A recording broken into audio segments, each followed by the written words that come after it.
Friends, this is Jeff. It's a new year. If our work nurtures your heart, we'd love for you to consider joining aroundthecircle.org as something like a great gym membership. We will have a full 15-video Enneagram college course up starting February 1st. We will have all 9 hours of our 2-hour deep dives into the 9 types with the most informed people that we know, such as the one that we are releasing today with Beth McCord. Those are all going to be up this spring. As many of you know, the first 2/3 of our book draft is up and ready to read. And new announcement, we have collected all of our work on instincts, what some call subtypes, and have placed that in a book format as well. And that will release at aroundthecircle.org by the end of January. You can read it there. So much good for your heart to start the year. Moreover, in January, we will be interviewing Jackie Brewster, Steph Barron Hall, Hunter Mobley, Dr. Billy Shuey, and a handful of other amazing people. And the full interviews will only be available at aroundthecircle.org. Take a look, jump in to start your year well, and may all good things be yours. I'm Jeff Cook. And I'm TJ Wilson. And this is Around the Circle. I'm walking slowly, I'm taking my time. All I could talking is starting to rhyme. I'm letting go of lonely, letting go of strife. I just can't get enough of this beautiful life. The Enneagram is a map of the human personality. It's a tool for navigating relationships. It creates language for what motivates us and helps us look at the way we look at everything else. Most importantly, the Enneagram is a mirror because sometimes you need help seeing yourself. My name is Jeff Cook. I'm a longtime professor of philosophy in Greeley, Colorado. With me is TJ Wilson, coffee guru, lover of theology, and Enneagram ninja. Hello. My man. Hey. We are talking with one of our favorite people in the world, the one and only Beth McCord. Hey, welcome back. Hey, thank you for having me back. This is going to be so fun. Yes. Beth is not only an Enneagram expert and can talk with great depth and understanding about all the types, but we get a chance to talk to her about that number, which is closest to her, which is the number 9, which is her type. The best one. So we're doing the deep dive into 9s. This may be, in all of podcast world, in the history of time, we may have more Enneagram 9 knowledge sitting at the table presently than has ever been assembled. So Maybe. I will be the first one to hear the goodness. I suppose there's probably been some panels, but Yeah, absolutely. They only know their own experience. That doesn't count. well, for those of you familiar with this series, we are going through our top 10 questions for each of the Enneagram types, expose the different layers, elements of each of the types. And we're going to do that with Beth now. So Well, I'm curious. Sure. Beth, where are you right now? I am in my studio. So we live in just south of Nashville, Tennessee. And so like a good Nashvilleian, you got to have a studio in your home. So being your Enneagram coach, we do, lots of online courses and webinars and all that kind of good stuff. And my husband was so kind to put a studio in used to be our walk-in attic space. No longer is it that. So that is currently where I'm at. Mm-hmm. it's good use of the attic. It is, yeah. Much better than ours, which is, I believe, dumb is what our attic ought to be called. Our garage has become that. Well, the first question that all the types need to answer is, what is their motive? The way we phrase this with our first question is just, what do you want most? When thinking about your 9-ness and how that gets expressed, how would you say this is as a 9, this is what I want most? Wow.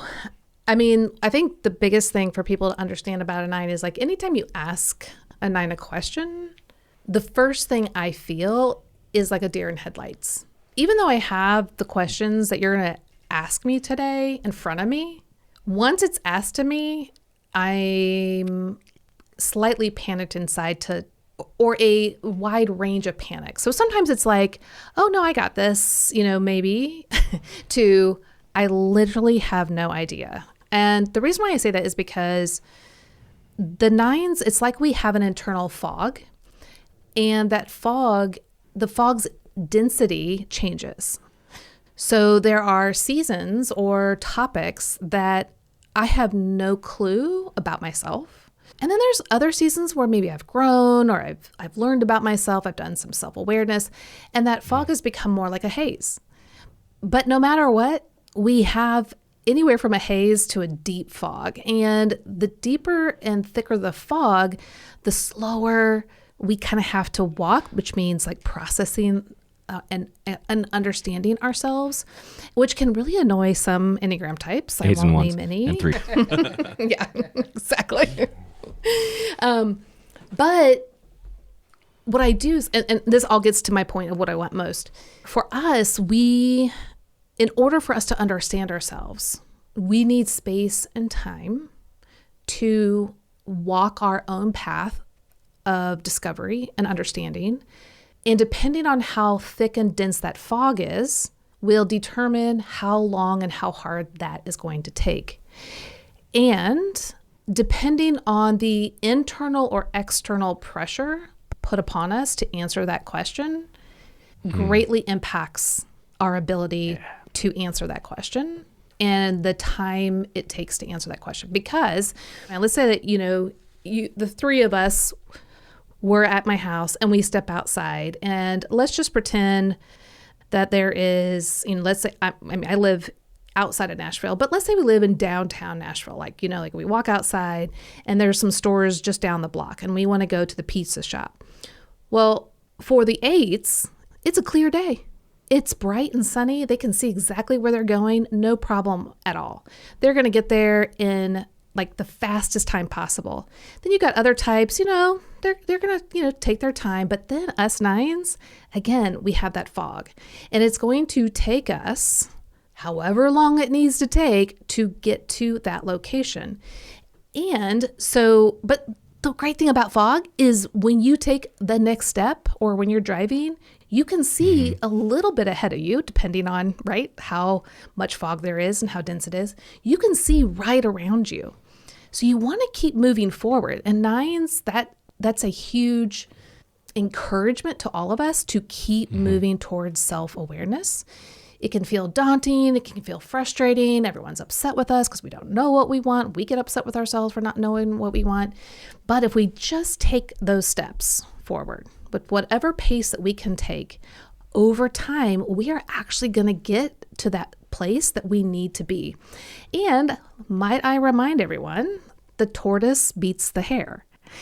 So if we're just taking our time and doing it step by step, we will actually get there, and we'll probably get there with much more depth and clarity and understanding that not only benefits us, but everyone around us. So all that to be said, what I want to know most or what I want most. What do you want most?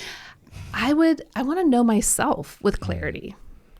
And I say that without any hindrance because if I'm in the fog, I'm going to pause. I'm going to question. I'm going to not move forward as quickly. But the more that there's a haze and the more there's clarity and vision that I can see, the more I can move quickly and actually go towards the things that I'm actually wanting to obtain. So I'd say just the clarity, the understanding, the insight of myself. And the more I am trying to people please others, which is literally my default, the more the fog gets thick and the harder this process is. So I would say what I want most is clarity and the ability to assert my own. Take it away, TJ. Man, I love that. There's so much there. I love it. I love this idea of the fog. I would, if I ever use it, I'm going to make one little tweak and suggest that when 9 step out the door, we don't know we want pizza yet. Yeah, that would be true. Yeah. We're following whoever we're with, right? Yep. Oh, wait, there goes the 8. Okay, and I guess I'm going to go this way. Okay, that's where we're going. Yeah. I don't know what it is. And then when we get to the pizza place, it's like, oh, okay, I can have pizza. Yeah. A superpower we have that I don't think people necessarily like because they want the opposite. And I think we do too. We know what we don't want. And that can give you clues into the direction that you actually do want to head in. Like, okay, you don't want to turn left. Got that. Okay, so do you want to go forward or do you want to go right? And that can kind of help us. And I wish it was the opposite. I wish we just knew exactly what we wanted, but that's just not. But that fog is ever present. Like, there are some times where the fog descends while I am listening to someone speak. Yes. Like, in the middle of their sentence, I may lose half of it. Yep. There are times when the fog is so thick that I'm not even sure that I'm outside. And there are times when, like I'm just moving through the fog regardless of what's happening, and I don't really know where I'm going. There are times when I actually, I'm going to sit down and hang out until the fog dissipates. Yep.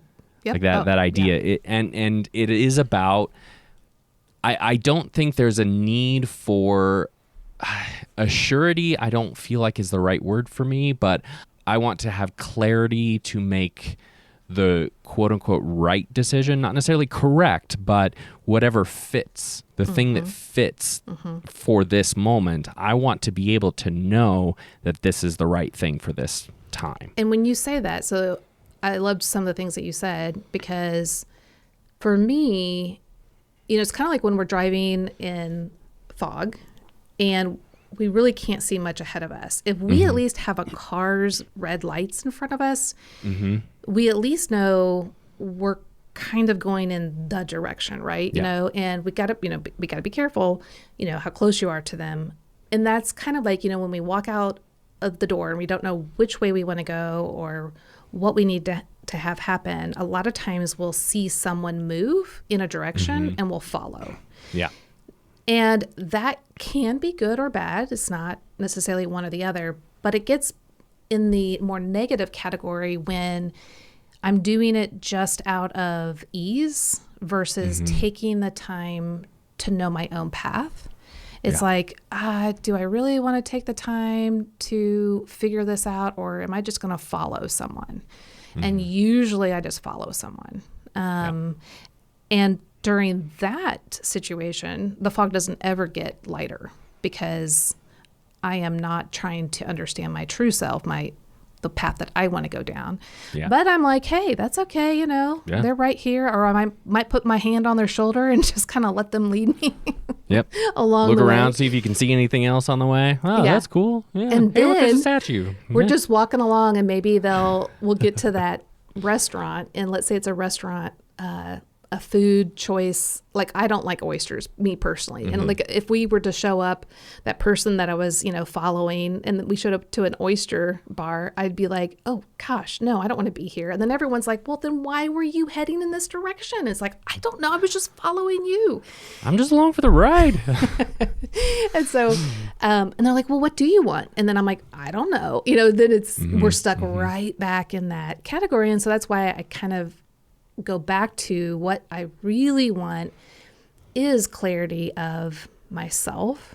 And if I were to put on, I don't know if this is a selfish thing, but if I were to just say it bluntly, I just want it to be easy. Like, why can't the fog just lift? Like, but that will get into a bunch of the other questions about ease. But yeah, so I think that's what I would say I want most is clarity, because I think clarity, my own clarity, actually is what creates inner peace and external peace. And that doesn't necessarily mean peace like no one's, against each other, or there's no conflict, or but if we all know that we are being clear within ourselves and with others, there is, to a certain level, a sense of peace. Yeah. And so, yeah. And this is kind of fun because I've never really had this kind of conversation. And so I'm also learning about myself as we walk through the fog together. Love it. I was going to say, neither one of you have apparently read any Enneagram books, because the correct answer to what do I want as a 9 is for things to be harmonious, calm, peaceful. We did say that. Well, I think, and that's why I said that towards the end, because it's like, I feel like I will experience harmony and peace when I have clarity of myself. Now, again, that doesn't mean that I will have the harmony that a less aware 9 is looking for. Because like there's a harmony that a average to less healthy 9 is looking for, and that is everyone be happy, even if I'm not happy. But I think real harmony and real peace comes from knowing myself in a way that I am granting and myself the permission to assert my voice and my thoughts, knowing that people could and will disagree with me, and that's perfectly fine because I'm okay with me. I would love to speak to, I hadn't thought about this. I thought we were going to have to spend a lot of time on processing center later on. And I felt like your answer just nailed everything that I've kind of been searching for language for 9s, in that 3, 6s, and 9s all have energy that's going both inward and outward. And as you're processing, it's very cognitive, where 9s are a body type. And yet to understand who you are in the world, the pivot's going to move to your head, and it's not going to be just inward, it's going to be outward, as you were saying. It's not only what's going on inside me, but what's going on inside me in relation to those around me. And that's where it feels like that's where the sweet spot is and it's in that spaces where the ease, the harmony, the connection is longing to be had. And again, it feels like it's a very cognitive move. Yeah. Yeah, I feel like it's easier for me to be focused on others. And when anyone is, and it's like there's a wide range. This is like a spectrum. Anyone is disgruntled, upset, unhappy, whatever you want to call it. Anything that is not happy, basically, or pleased, it consumes my energy, my thoughts, my emotions, my focus. It's like a magnet. It just derails me unless I am grounded and aware of myself in a healthy way. Because even when I'm healthy, I can still get derailed. But if I'm in a healthier spot and am able to ground myself, I can kind of get back into who I am, what my clarity is, and then move in the right direction. But it's really hard because like, okay, that person's upset. And then I have to funnel through all these thoughts and feelings like, is this okay? Is this not okay? Is it okay if they're just upset? Like, can I be okay? Are they okay? I mean, there's just a billion things going on at one time. But I think the sad thing for the 9 is that I am quickly willing to forego my own peace in order to make others happy for a facade of peace. I want to circle back to that because that was the other thing that hit me, the illustration of not knowing what you want to eat or foregoing your own peace. I want to pair that later with being action repressed and just moving away from one's own body into those other centers. But I think that's incredibly helpful. Anything else on motive, TJ? This is such a fascinating sort of other angle to me about what that desire for harmony can look like, and very much like wanting to see through the fog, wanting to get a little bit more clarity of myself, what I want, what I desire in the spaces that I'm in. Helps me understand what is needed in those spaces. Like the less fog there is, we're more able to embrace the harmony that is out there and figure out where things go. But we can't have harmony if we are forgoing ourselves. Right. Yep. But that's the more typical, easier path that the 9 will go in. Avoiding conflict. But we'll think we're having harmony because like, hey, everyone in my family right now is happy. And it's like, yeah, but are you happy? You know? And it's like, we won't even answer that question for ourselves. It's like, I don't even want to answer that question. I don't even want to have to look at it because if everyone else is happy, I don't even care if I'm frustrated or upset or disgruntled. Like that doesn't need to matter. Yeah. I will just shut down. I will numb out. So we trick ourselves that there's harmony around us, or peace. And really there is not, because we don't have the internal harmony and peace. Mm-hmm. We're kind of sitting on this. So I'll just, there's no reason that these need to be in order. I'm not one who needs to have things a certain way. I will let you know, Beth.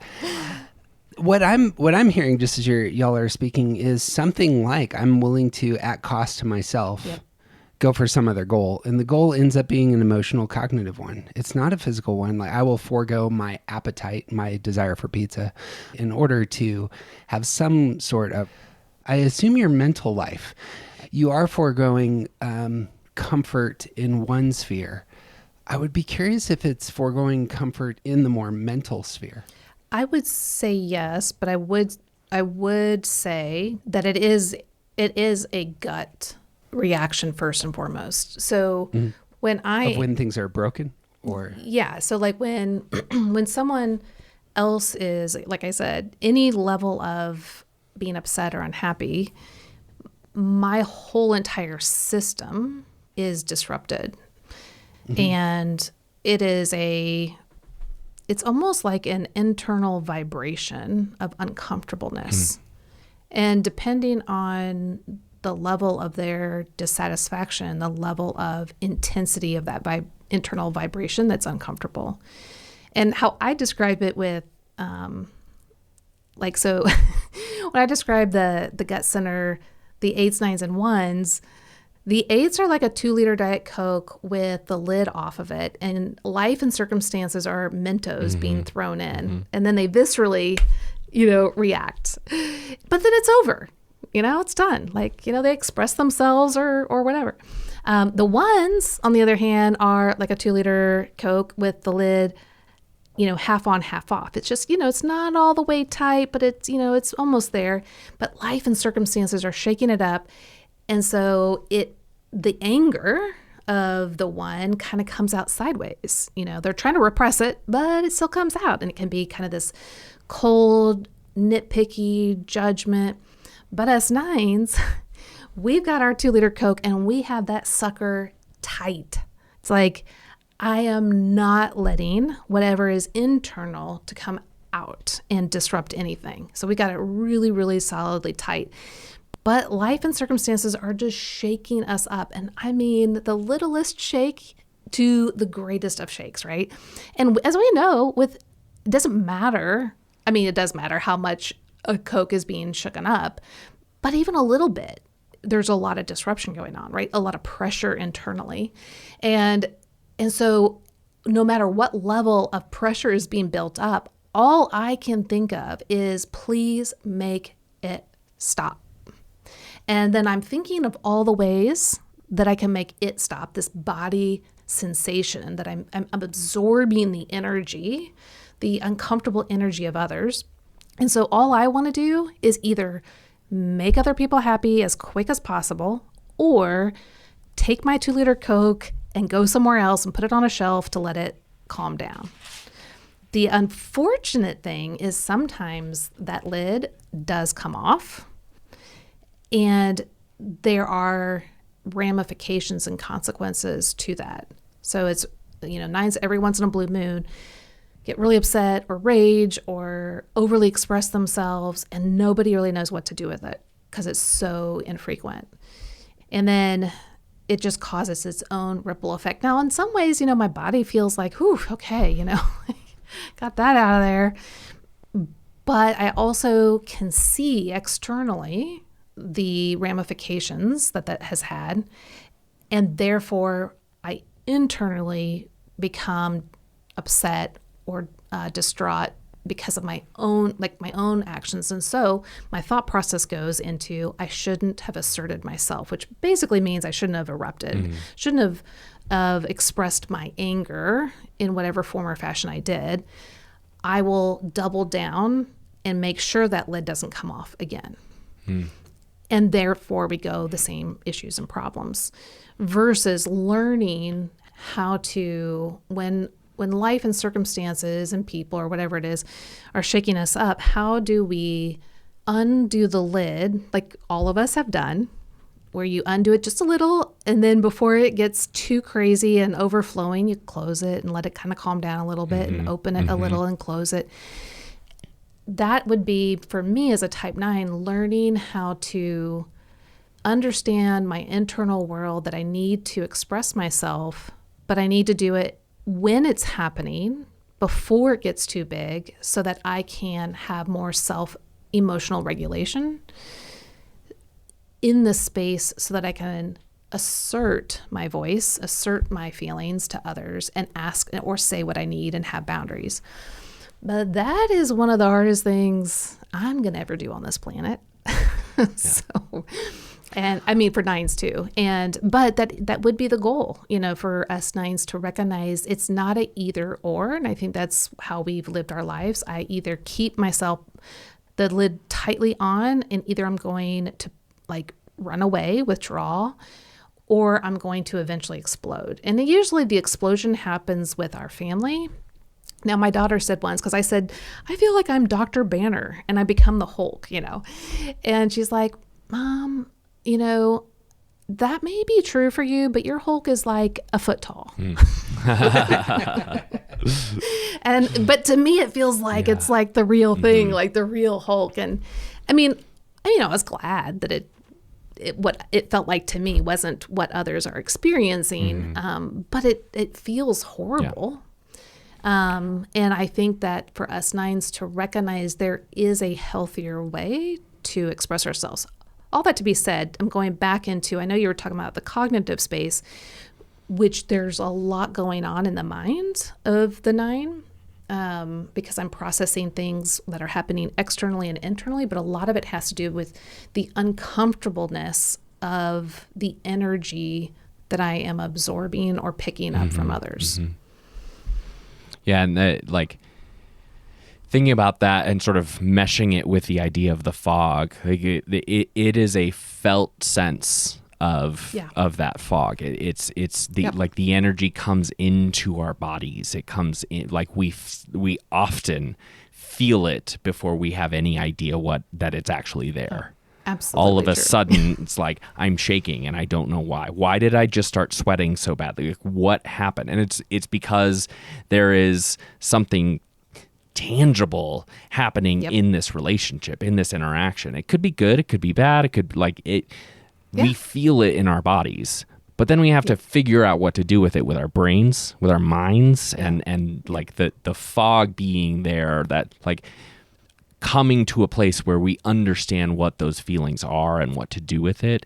That is so much more cognitive than it is felt. We don't know what the fog is doing to us. Yep. Is the fog your intuitional knowledge? Then I missed that. That's good. Okay, so you are displaced, or you're moving away from your primary center. This will be, just to get into Enneagram speak here, you are taking the world in through your intuitions, but the fog is that you can't connect to your intuitions. Yeah. So it's not the mental side, which is more deductive. This is, you're trying to get in tune with your intuitional knowledge, and that's the fog. Am I wrong there? Trying to think. I think it can. I think the this is why it's so frustrating. It's I love being a 9. It's so amazing, and it's so frustrating. And I know every type could say that about their type. Sure. The frustrating thing is the fog. It envelops my intuition, my gut, my emotions, and my head. Okay. And so spills over. It's all of it, and that doesn't mean it's all of it at the same degree in any moment. Because sometimes I can feel my emotions. I can feel my anger a lot, which is interesting because I have a lot of 9s that say, I don't even know what anger feels like. And I'm like, oh my gosh, what are you talking about? Ever present. I always feel it. Always. Yes. I go, it's like a volcano just simmering underneath the hood right there. Now, I don't know if it's because I've done a lot of self-work and understanding, but actually I know growing up with a brother that teased me a lot, I ended up getting complex PTSD. Sure. And so I'm hyper vigilantly waiting for someone to do something that's going to upset me or hurt me or whatever. Now that I don't live in that world anymore, but everything can feel that I'm on the precipice of that. And so that frustration that I had growing up, I think for me as a 9, even though I was always trying to keep the peace, the target always moved and I could never keep the peace. And so there was always this anger and frustration, like, why can't we just get along? Like, why can't you just like me? So that being said, I do feel a sense of anger, but I think it has more to do, and I was talking to my counselor about it, and he said, Beth, it's actually terror, because rage is terror, and you were constantly in that state, and so your body is just waiting for something to happen again. And so it's just good for me to understand all that. Again, I think all of these things that when we unpack our story, they help us, no matter what type we are, to understand why we react the way we react. And I, as a 9, am going to react to my past trauma in a 9 way. I am always forever trying to keep that lid on the 2-liter Coke and go along with everyone, but then sometimes it just erupts or I withdraw and I numb out. So I think it's really helpful for us to understand all of those different layers. But all that to go back to what you were saying, I do feel the fog affects all of those areas. Would you agree? Yeah. And the clarity that we're seeking is to be able to see through the fog to all those different places and when the information comes in through our body, we're still struggling to figure out what it is and where it goes. Yeah. We stepped out into the fog, and now we have this information. We know there are buildings around us, but we can't see what they are until we start to get some of that clarity, move a little closer. Yeah. And I think this is what can be really frustrating for those that are not 9s, because, and I feel bad for other people, because it's like, okay, well, so what are you thinking? I don't know. Thinking like 1,000 things feeling? And nothing. Yeah, right. What are you feeling? Again, I'm feeling a bunch of stuff, but I can't nuance it. And then, well, what does your gut say? And it's like, heck do I know? But now there are times where I will have great clarity of mind and feelings and my gut. But again, that goes back to that whole idea of fog versus haze. The haze is when I'm more grounded, I'm more self-aware, I'm doing my own inner work, I'm believing and trusting my true self, that it has value, and I'm bringing that to the forefront, and really stepping into it sometimes with kind of just trusting that it's the right thing to do, not necessarily knowing what's going to happen with it. So I'll let you guys. As a non-9, what I'm hearing from both of you is something that, just to circle back to your center, you are a body type, and you're bringing in the world through your body, which is a present place to be. And for all of us, 8s, 9s, and 1s, we are resistant to the present. Control and autonomy issues are expressed, I think you said this very well, Beth, in very different ways. We are seeking control. We're seeking oversight. You had said earlier, you know what you don't want to do, and that is a control phrase as I heard it. It was like, look, I don't want to be moved or manipulated some way. The emotion, the underlying feeling that's going to come out in terms of control issues is anger. So what you do with your anger, and we pivoted to the stance of 9s, which is commonly just going to be pushing into that withdrawal space. And the way I'm going to establish control is I'm going to take a big step back. I'm going to create a new line. I'm going to hope that you don't step over this line this time. But the further you get pushed and pushed and pushed and pushed, that anger is not going away. You have the same energy going in you that 8s do. As was said, it's the same Mentos going in the bottle. Right. So what I hear, I assume that you both would say that you have control issues, yeah? Oh, yeah. Heck yeah. And those are confronted at some point. It can be the spilling out of anger, but my assumption is that you have preferences that are different and they pivot you towards your stance. It's both the taking a step back, but it's also incorporating past tools to address things. It's like, I know what has happened in the past when I've gotten angry here, and this has worked, and I will try this. Mm-hmm. Or I know that I can go to this happy place where nobody bugs me, and this is what works. Mm-hmm. So moving to our question 4, which is how do I solve problems, or when do I solve problems? 4s, 5s, and 9s are all using past tools to address their problems. Am I wrong in saying that that's what's taking place in your engagement of the world? Oh, 100%. What does that look like for you? Yeah, I mean, everything is categorized as a rule based off of what I've learned from past experiences. So what I mean by that is, even since I was a little girl, I have kept some sort of catalog in my brain of all of the rules one needs to follow to keep everyone happy or satisfied, or whatever word you want to put it.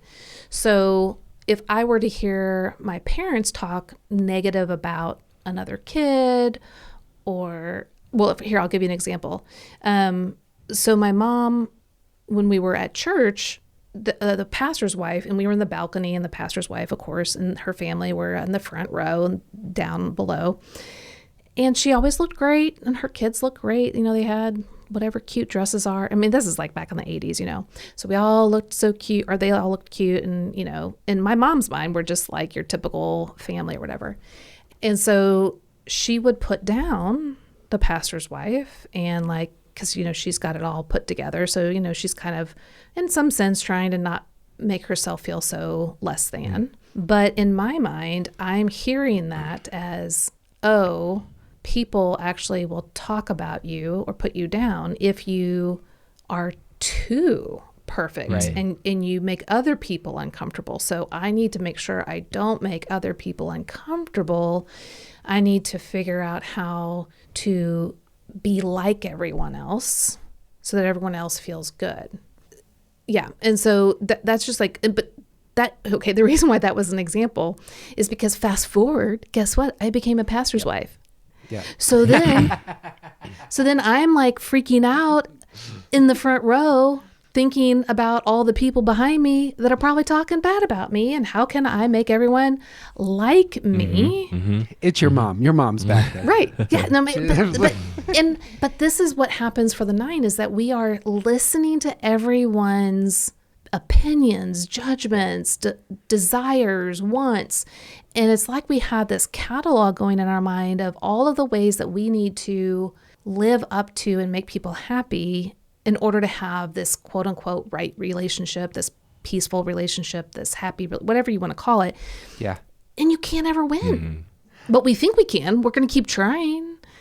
But then we never are enough. And so 9s, I know, struggle a lot with the feeling of I'm not enough, because you can't make everyone happy to the level of what they want and need. Mm-hmm. But we are going to try, and then we're going to feel very discouraged and down basically at ourselves. We're not going to look at the other person and go, well, if you would just, take care of yourself and I'll take care of me.